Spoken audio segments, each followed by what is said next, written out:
این دین ارتباط نداره که مجیب باشه این دین باشه، مجیب نباشه دین.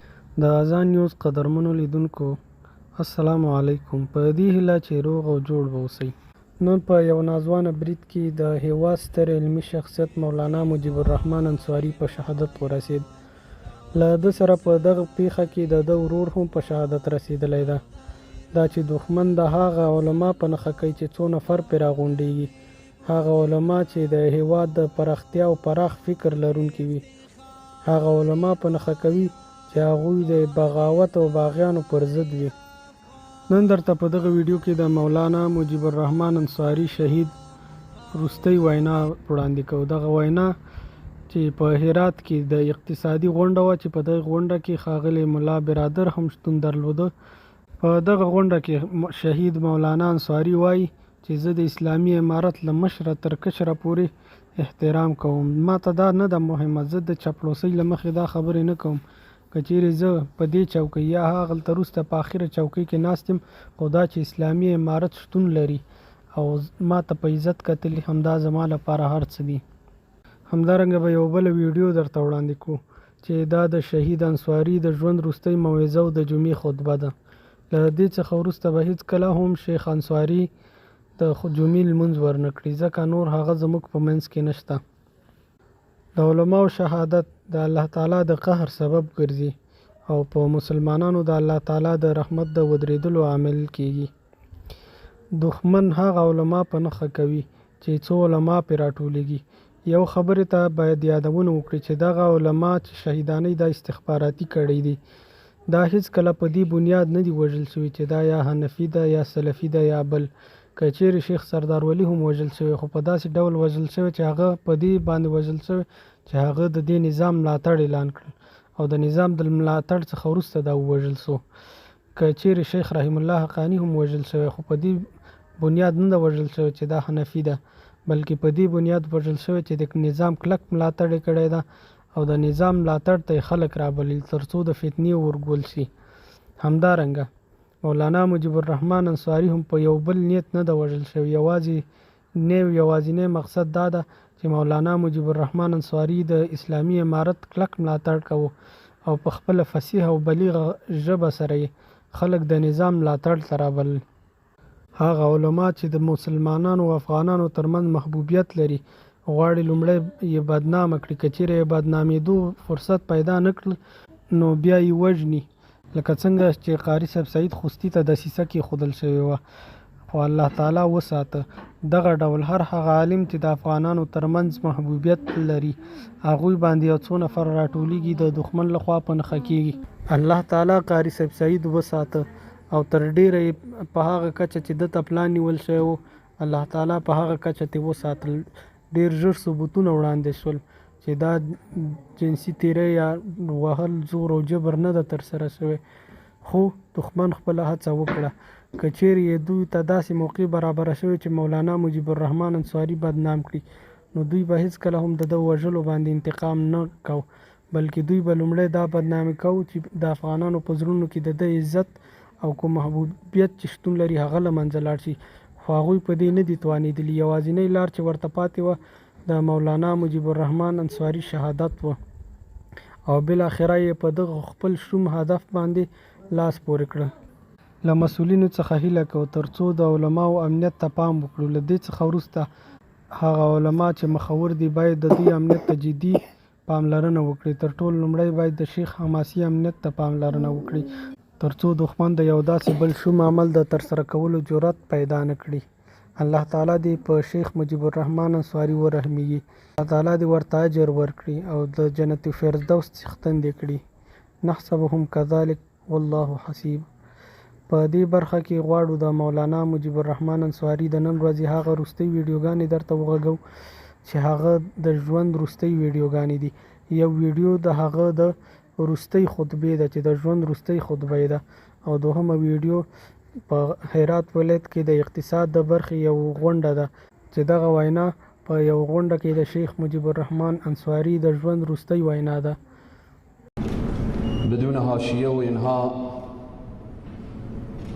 جناب مولوی صاحب برادر حفظه الله همانطوری که قبلا اشاره شد، تنها این هار ما با دید معاون اقتصادی یا معاون رئیس الوزراء نمیبینیم، بلکه پایه بزرگ و رکن اساسی امارت اسلامی افغانستان هستند. الحمدلله به مدت 1 سال تغییراتی که ما در این سرزمین میبینیم حتی چشمان دشمنان را هم خیره ساخته است. همان 2 روز قبل در مرکز افغانستان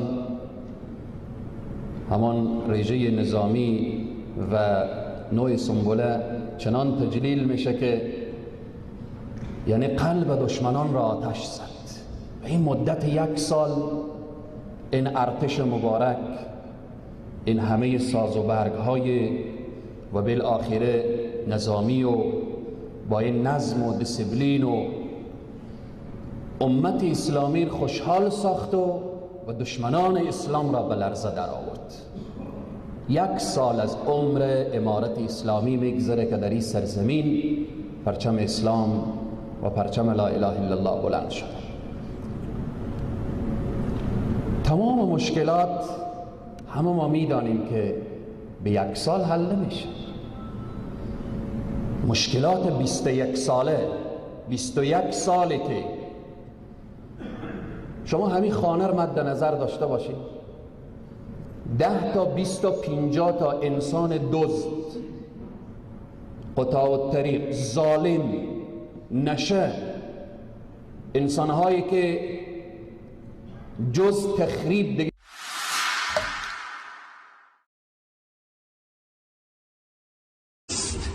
این دین ارتباط نداره که مجیب باشه این دین باشه، مجیب نباشه دین نباشه. نه، انبیا فدای دین شدن، علمای ربانی فدای دین شدن، فدای دین شدن. این جان ناقابل فدای دین الله، این جان ناقابل فدای دین الله، فدای دین الله. کاش این لیاقت پیدا بشه، کاش این ارزش پیدا بشه، کاش به درگاه الله این لیاقت و شایستگی بیایه که این جان ناقابل فدای دین الله بشه. اما یه حرف میگم، حرف آخر میگم، شاید باشم یا نباشم، 100 سال کفر بر این ملت حاکمیت داشته باشه، بار دیگر نسلی به وجود میآیه که پرچم اسلام را به احتضام بدون حاشیه و اینها جناب مولوی صاحب برادر حفظه الله همانطوری که قبلا اشاره شد، تنها اینها ما با دید معاون اقتصادی یا معاون رئیس الوزراء نمیبینیم، بلکه پایه بزرگ و رکن اساسی امارت اسلامی افغانستان هستند. الحمدلله به مدت 1 سال تغییراتی که ما در این سرزمین میبینیم حتی چشمان دشمنان را هم خیره ساخته است. همان 2 روز قبل در مرکز افغانستان همان رژه نظامی و نوع سنبله چنان تجلیل میشه که یعنی قلب دشمنان را آتش زد. این مدت 1 سال این ارتش مبارک، این همه ساز و برگ های و بالاخره نظامی و با این نظم و دیسیپلین و امت اسلامی خوشحال ساخت و